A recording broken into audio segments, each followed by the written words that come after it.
Halo, hari di sini ketemu lagi sama saya. Seperti biasa, saya akan bahas seputar investasi, pengelolaan keuangan, dan juga digital marketing.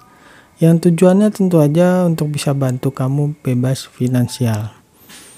Kali ini saya akan membahas tentang strategi berkurban buat yang kamu-kamu yang masih bergaji UMR. Buat kamu yang beragama Islam, setiap tahunnya pasti merayakan Idul Adha. Dan saat Idul Adha, orang Islam biasanya melakukan kegiatan pemotongan hewan kurban. Memang pemotongan hewan kurban ini merupakan kegiatan sunnah dan tidak diwajibkan. Tetapi banyak orang Islam yang memiliki motivasi untuk bisa berkurban. Sayangnya, nggak semua orang mampu untuk berkurban. Entah karena kurangnya motivasi atau karena keadaan. Tetapi bagi kamu yang memang berniat atau termotivasi untuk berkurban, saya punya nih beberapa strateginya. Strategi yang pertama, motivasi. Pastinya kamu harus meniatkan terlebih dahulu, atau dengan kata lain kamu harus memiliki motivasi terlebih dahulu untuk berkurban. Karena tanpa motivasi, kemungkinan kamu untuk bisa berkorban ya akan semakin kecil. Selain itu, uang yang harus disiapkan pun bukanlah jumlah uang yang sedikit. Jadi sebaiknya kamu bulatkan tekad terlebih dahulu untuk berkurban.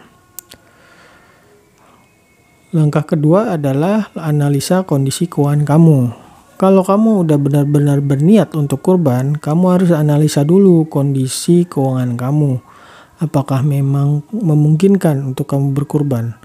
Cukupkan dulu dana darurat kamu, yaitu sebesar 3 kali pengeluaran sebulan untuk kamu yang masih single, 6 kali pengeluaran sebulan untuk kamu yang sudah menikah tetapi belum punya anak, dan 12 kali pengeluaran sebulan untuk kamu yang sudah menikah dan memiliki anak.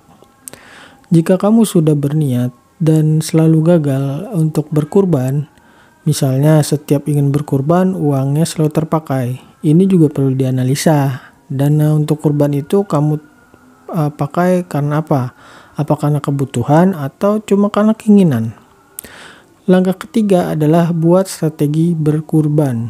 Setelah kamu menganalisa kondisi keuangan kamu, langkah berikutnya adalah kamu harus membuat strategi atau perencanaan berdasarkan analisa yang sudah kamu lakukan sebelumnya.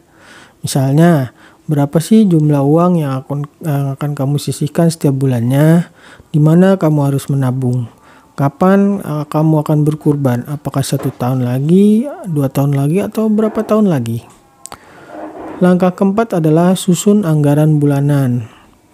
Jadi berdasarkan strategi yang sudah kamu buat, kemudian kamu bisa menyusun anggaran bulanan kamu itu kembali. Karena anggaran bulanan kamu sebagiannya pasti ke depan akan terpakai untuk tabungan kurban. Langkah kelima dan terakhir adalah lakukan strategi sesuai rencana. Rencana dan strategi dibuat untuk dilaksanakan. Tentu aja kamu harus melaksanakan strategi tersebut. Kalau nggak kamu laksanakan ya sia-sia strategi yang udah kamu susun. Buat apa juga bikin rencana kalau nggak dilaksanain.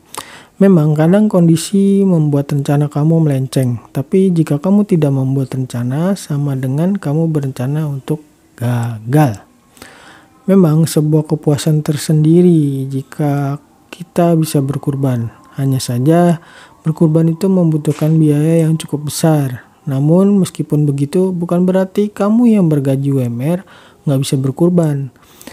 Sedikit tips terakhir dari saya jika ingin menabung untuk kurban, yaitu alokasikan dana kamu di instrumen yang kira-kira kamu malas untuk mengambil. Misalnya bisa dengan menggunakan tabungan berjangka, bisa juga di reksadana atau logam mulia seperti emas. Oke, sampai di sini pembahasan saya tentang strategi kurban buat kamu yang bergaji UMR. Sampai jumpa di konten berikutnya. Dah.